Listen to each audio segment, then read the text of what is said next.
Today's video is brought to you by Squarespace. Squarespace.com/Comicstorian, spelled Comicstorian. Why do I have to spell it out for you? Because everyone seems to think that I'm saying comic historian. I don't know why people assume that. But anyway, Squarespace.com/Comicstorian. It's a great website development tool which allows you to make rather simple yet beautiful websites all on one platform. No plugins, no updates, no patches, ever. It's a flexible kind of website for anyone. Musicians, designers, artists, restaurants, or, YouTube channels that focus on comic books, which is what I'm doing. If you use our link, squarespace.com/Comicstorian, you'll get 10% off of your first purchase, and you'll be helping support our channel and what we do over here. Now let's go ahead and move forward onto the Flash story.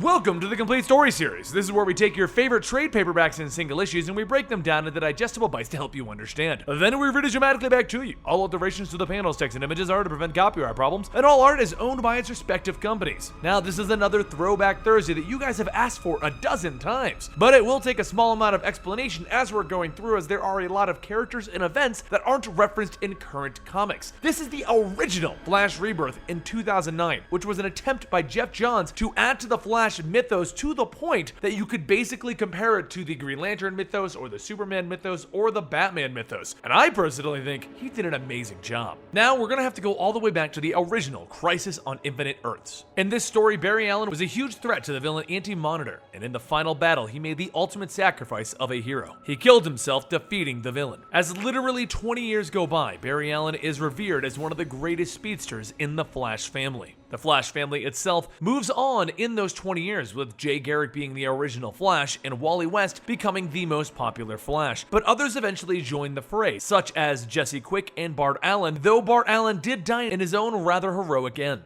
After everything though, there was nothing that was able to keep Barry Allen away, and as we discovered, he was actually absorbed into the Speed Force, and when Final Crisis happened, he found a way back. You would think that this would have been the greatest day ever, and while the rest of the superheroes are celebrating the return of Barry Allen, he himself isn't quite sure what to do. He's been gone for 20 years. So much has happened. But let's go back to the welcome home party that everyone is trying to throw for Barry. And Jay is remembering when he met Barry. He explained that he had given up being a speedster, given up his ride on the Lightning. But it was the day that he met Barry that he knew that he could do more. And after a race in which they both went faster than the speed of sound, he never stopped running again. Wally talks to the Titans about how when he met Barry, he blew away his expectations. He had a hell of a lot of patience for a problem child like Wally West. But then his two kids begin to make a lot of noise and he runs over to silence them. Over in the Teen Titans Tower, Bart comments that he doesn't understand why everyone cares that Barry is back. Wally is the Flash and he's Kid Flash. He recently came back from the dead himself to rejoin the Teen Titans, and no one seemed to care. Everyone keeps telling him that Barry's special, and then he turns away wanting to know why only Barry Allen was able to return. What you may not know, there are other speedsters inside of the Speed Force, one of which is Max Mercury, the guy who trained Bart Allen, the one that he sees as a father figure. But for Barry Allen himself, he's at the Flash Museum in Central City. He looks around realizing that things are the same yet different. He's been removed for 20 years, and Hal Jordan walks over commenting that the world is just too fast for him now, isn't it? Barry chuckles. Are you kidding, Hal? The world is finally catching up. The two walk around the museum while Hal asks Barry why he's here when everyone is planning parties to celebrate his return. And Barry explains that he doesn't know why he's back. He was the Speed Force. He can even feel it trying to pull him back. But Hal turns to him. You're here now. You did something that no one could. You outran death. Meanwhile, over on a farm in Iowa, a lion has been dug into the ground, and a couple of kids walk over and begin to poke whatever it is with a stick. And that's when we see it's the skeleton of the Black Flash. Barry thanks Hal for his time and he throws his suit on, running as fast as he can to his first party. He'll be late again, he tells himself. And that's when Savitur leaps out of the Speed Force right in front of him. Savitur, a guy who gained Speed Force powers during the Cold War and then tried to build a cult around himself and his speed powers. He leaps out of the Speed Force shouting, "I'm free!" And he takes off running. Barry gets right behind him, telling him, I don't know who you are or how you got free, but you are about to wish that you weren't. He rockets over to capture Savitur as he's yelling for Barry to stay back! And he reaches out, and as he touches Savitur, a bolt of lightning hits him and turns him to dust. As he crumbles, he gets out the words, "You were the beginning, Barry Allen, and you're the end," leaving Barry to wonder, what just happened? A little time passes and a call goes out looking for Barry. You see, when Savitur died, all of the speedsters were hit with a speed seizure. Barry brings Wally to the corpse of the Black Flash to have a look, and that's when they're hit by a woman who smacks Wally down, tearing off his cowl. As Barry throws her to the ground, he demands to know who she is, and she tells him that she is Christina, and they murdered the man that she loved, Savitur! But while they try to battle against her, Barry grabs her and she screams out in pain. She hits the ground in a ball of dust, and Barry calls out to Wally asking, "What happened?" Wally turns and his eyes go wide in a panic, and he sees what Barry is becoming. He is becoming the new Black Flash, the embodiment of a speedster's death. Everyone quickly puts up a containment field around Barry, and the Justice League gets to work trying to figure out how to stop this. How can they keep Barry from becoming death? Did he bring something back from the dead to turn him into death incarnate? But no matter how much Wally, Bart, and Iris try to tell him it'll be okay, Barry can feel it. He's losing his grip on reality, and he warns everyone to run. He begins to feel it. Death is telling him to chase them. Barry calls out to his friend Hal Jordan, and he tells him to get him away from here. Get me away from everyone. As he's being carried off, he tells Iris, "I love you."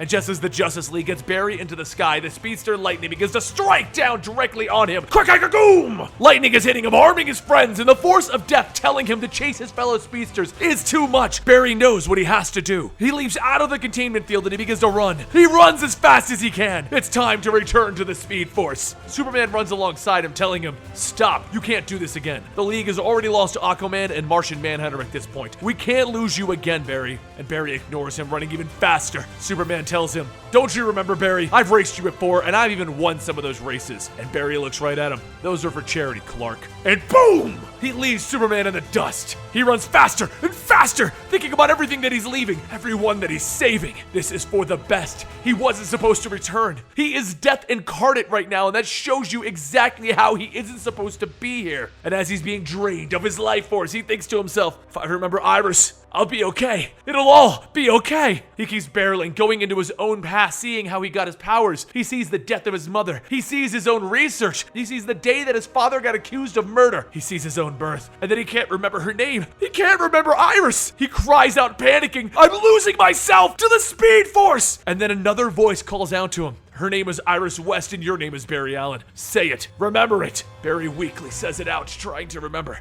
"Barry Allen." And then he sees it in front of him. It's Max Mercury helping him. Bart Allen's mentor. And Johnny Quick, Jesse Quick's father. Johnny calls out for Barry to keep his daughter safe. And then he's forced by a red lightning bolt into oblivion. Max reaches out for Barry, but Barry tells him not to do it. He'll die. And as Max is fading away, he manages to get the words out. "It's not you. It's Professor!" And he vanishes into oblivion as another voice joins in. "Come on, Barry. Do you not see what I've done? I've shifted you into reverse!" Then in front of Barry Allen is the man who orchestrated all of this, Professor Zoom. He begins to beat on Max while they're both traveling through oblivion in the reverse Speed Force. He stabs Barry as he tells him, "You left a legacy, one that thrived and grew. It appeared that there was nothing else that I could do to you. No revenge to be had, Barry." And he cracks him across the face. "Are you listening? Class is in session, Barry. Years ago, you sacrificed yourself to stop the Anti-Monitor sealing away your own essence in the Speed Force. Then your grandson, Bart Allen, came through, and you left the door open. So I sent a message, one that would wake you up and bring you to your senses. I began a new experiment to become a new kind of speedster, one who would run with the negative energy and leave you contaminated with the energy of death. You were supposed to kill everyone you loved with a touch. Live the last of your days in guilt. I wanted you to become a monster, not a martyr. You weren't supposed to burn off my negative energy and venture here." Meanwhile, back with the rest of the DC Universe, Wally looks at everyone and he tells them, "I'm going into the Speed Force. I'm bringing back Barry and Max. In case any of you are worried, I have Linda. I have a lightning rod. I have a way to return without a problem." And quackoom! He runs into the Speed Force. But at that moment, someone runs out of it. Someone named Professor Zoom, and he's here to say hello to Wally's kids. Barry, meanwhile, is feeling the negative lightning coursing through him. It's holding him in place and preventing him from running. He's unable to leave the Speed Force, and Max tells him, "You have to go, Barry. I can't join you. I don't have a lightning rod. Jay has Joan, Wally has Linda, and you have Iris, and I have no one." Johnny had no way back when his wife died. You have to fight it, and only then can you be truly free of this place. Because it all began with you, Barry. You are the Speed Force. When you were touched by your powers, you didn't tap into it. You created the Speed Force. When you run, you create a kinetic wall that is the Speed Force, protecting the present from the time barrier. If you don't run, you're going to let Thawne's negative Speed Force create a wall encompassing yours, and then we will all lose out. Run, Barry. Run! Fuel the Speed Force! Back in the present day, everyone has caught on that Thawne is back and messing with Wally's family. So Bart and Jay leap in to stop him. With a quick a-goom and a boom, the speedsters rocket down the streets, battling at super speeds. Back inside of the Speed Force, Barry is trying his hardest to run out of Zoom's negative force, but it's pulling him in. It's swallowing up the positive Speed Force. And while he's trying to get out, Wally is inside of it looking for him. Back over with Thawne, he grabs Jay and he begins to run him in front of his own negative Speed Force, stripping away Jay's protective aura, burning him with friction.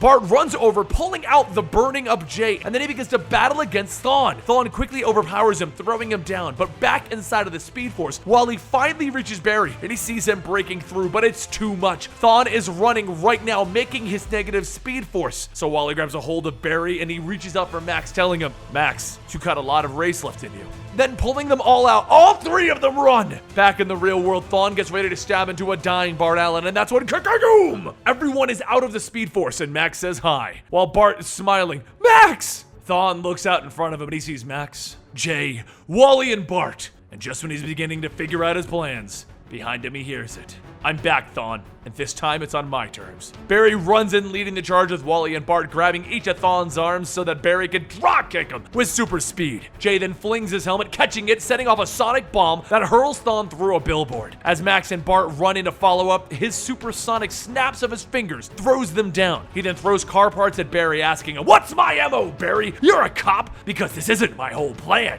He flings a car at Bart, following up on that question. Jay tries throwing his helmet again, but Thawne catches it and he kicks Jay in the head. And just as Thawne is winning, Jesse Quick arrives with Wally's daughter kicking him. Thawne lands on his knees, telling everyone, "Bring it on, cause I'm gonna win this." Wally takes point, telling everyone to try a new trick that he learned. Picture your suit in the Speed Force. It's easier than putting it into a ring. It gives you one hell of a pick-me-up. And everyone is struck by the Speed Force lightning, granting them new suits and a new vigor. After everyone beats on Thawne, he jumps on Barry and he begins to run off. That's it! We need time alone, Barry! And they race off with yet another Kakagoom! As they run, Barry tells them, "Face the facts, we won, Thawne." And Thawne tells him, "The second part, maybe, but the first part, that's history." They race on, hitting each other over and over, and Thawne asks him, "Do you remember breaking your arm in the 6th grade and no one being there, Barry? How about the electrical fire that burned down your first house? Or the day that you left your door open and your dog was hit by a car? What if every bad thing that happened to you was orchestrated by one person, an enemy that you had yet to even meet?"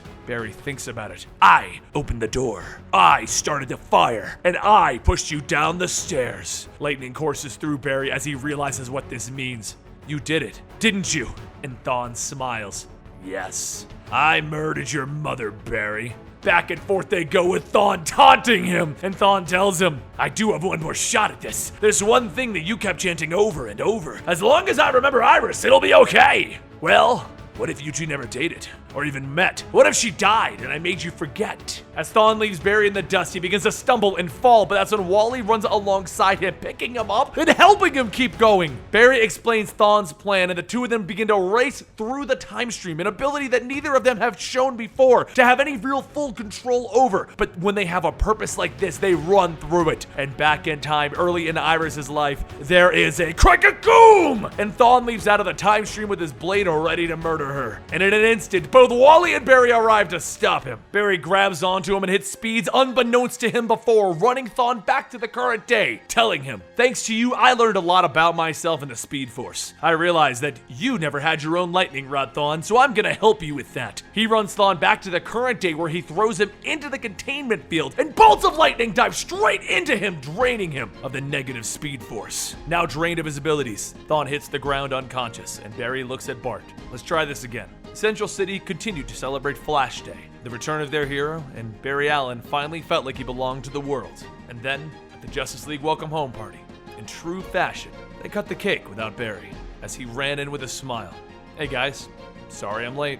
Now that is Flash Rebirth, the original return of Barry Allen 2 years before the New 52 and him taking the big time mantle. A couple of years before the show started, and a lot of you got to know Barry Allen. This was his return, and while this did lead into a lot of stories, the New 52 happened shortly after this, so many of the follow-ups never got concluded, or we didn't know what actually happened with them. Don't forget, today's video is sponsored by Squarespace, and you can get 10% off of your first order by going to squarespace.com/Comicstorian. They have a great way to make a website, and when I finally get mine completed, we will be telling you guys all about it, because it's going to be a great way to see all of the projects that we're doing, from Comicstorian to Mangastorian to our gaming channel to our cooking channel, all kinds of awesome stuff. Anyway guys, don't forget you can subscribe to the channel to keep up to date on current comic books and the past comic books, and you can always follow me on Twitter and Instagram at Comicstorian. I'll see you next time right here.